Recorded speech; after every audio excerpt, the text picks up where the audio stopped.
Today's AI can pass the bar exam, write working computer code, compose a sonnet about heartbreak, and hold a conversation so natural you forget you are talking to a machine at all. It certainly looks like it is thinking. But here is a question that has split philosophers and computer scientists for decades, and that these new machines have suddenly made urgent and real. Is any of it actually thinking? Or is it the most sophisticated imitation of thought ever built, a perfect mask with nothing behind it? The honest answer is far stranger than either yes or no. Because the deeper you look, the more you realize we are not even sure what the question means. Let me start with what these machines are actually doing, because it matters here. A large language model does not look up facts or reason about the world. It predicts the next word, over and over, from statistical patterns it absorbed across a vast ocean of human text. It is, at its core, a master of form. It knows, with breathtaking precision, what words tend to follow what other words.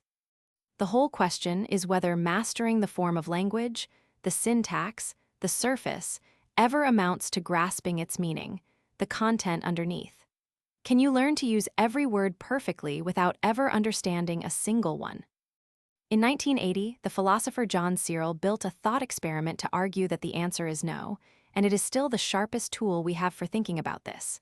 Imagine a man locked in a room. He does not speak a word of Chinese. Slips of paper covered in Chinese characters come in through a slot. The man has an enormous rulebook written in English that tells him, when you see this symbol, write down that one. He matches the shapes, follows the rules, and passes a reply back out. To a Chinese speaker waiting outside, the answers are fluent, intelligent, perfect. But the man inside understands nothing. He is shuffling symbols by their shape alone. Searle's point is devastatingly simple.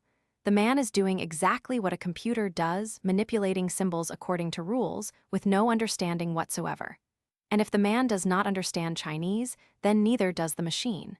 Producing the right output is not the same as knowing what it means. Syntax is not semantics. That argument lands hard on today's AI. In an influential paper, a group of researchers gave these systems a memorable name: stochastic parrots. A parrot can reproduce human speech flawlessly with no idea what it is saying, and stochastic just means driven by probability. Their claim was that a language model, however fluent, is fundamentally stitching together fragments of language it has seen, steered by statistical likelihood, with no connection to meaning, no model of the world, no understanding. An immensely powerful pattern matcher wearing the mask of a mind. And for a while, that was a comfortable place to stand. But then the machines got bigger, and something unexpected began to happen, and this is where the honest answer gets complicated. Because it turns out that to predict the next word really, really well, a system may be forced to build something that looks suspiciously like understanding.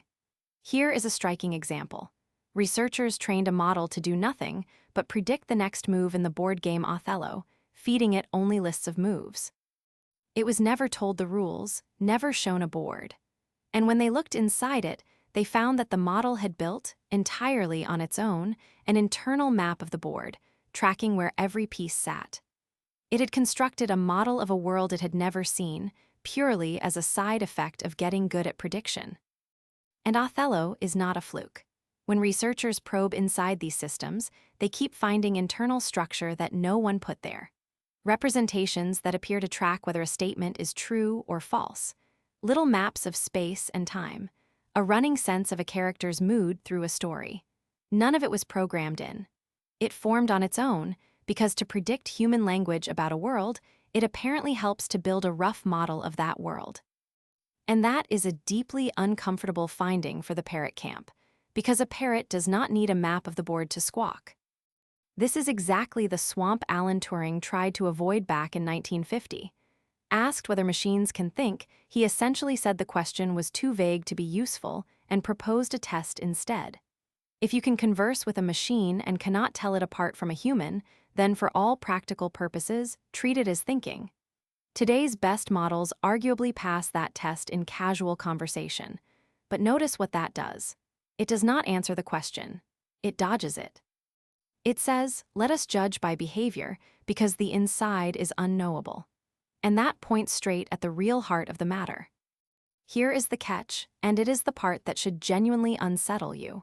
We cannot answer whether the machine understands because we cannot define understanding, and we cannot detect it, even in each other. Think about it. How do you know that the person next to you truly has an inner life, that they really understand the world and are not simply behaving as if they do? You do not for certain. You assume it because they have a brain like yours and a body like yours, and you reason that what is true for you is probably true for them. Philosophers call this the problem of other minds. With another human, the assumption feels safe. But a language model is nothing like you. No brain, no body, no childhood, no senses. So when it behaves as if it understands, you have no ground to stand on. You cannot look inside and check for the presence of a mind, because we do not even know what we would be looking for. There could be genuine understanding in there. Or there could be nothing at all, a flawless performance with no one home, what philosophers call a zombie. Something that acts exactly as if it is conscious while being utterly empty inside. And from the outside, the two are identical. And this is not just a fun puzzle for philosophers. It matters, practically, enormously. If these machines genuinely understand, then we can trust their judgment in a deep way, and we may one day even owe them something. But if they understand nothing, then every time one gives medical advice, writes a legal argument, or comforts a lonely person at 2 in the morning, it is producing the shape of care and knowledge with absolutely nothing behind it, and we are the ones supplying all the meaning, reading a mind into a mirror. How far we should trust these systems depends, in part, on an answer we simply do not have. So where does that leave us? With 2 camps and a great deal of uncertainty, and I want to be honest that this is unresolved. One camp holds that these machines are, and always will be, sophisticated parrots, shuffling symbols with no more understanding than Searle's man in his room. The other holds that understanding is not some magic extra ingredient, that it simply is the ability to model and predict the world well enough, and that the machines are beginning, dimly, to do exactly that. The truly unsettling possibility is that both are partly right, and that thinking was never the clean, all-or-nothing thing we imagined it to be. Because maybe that is the real gift these machines are giving us, uncomfortable as it is. For all of history, we could call ourselves the thinking thing, the animal that reasons, and never have to define it because nothing else came close.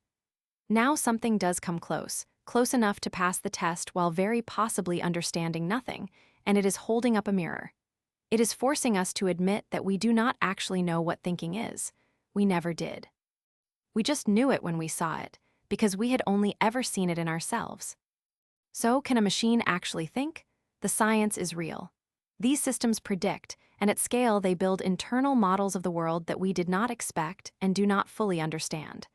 Whether that amounts to thinking is the open question, and it may stay open, because the honest truth is that we have never been able to define the very thing we are so certain makes us special. The machine has not answered the question. It has simply, finally, forced us to ask it.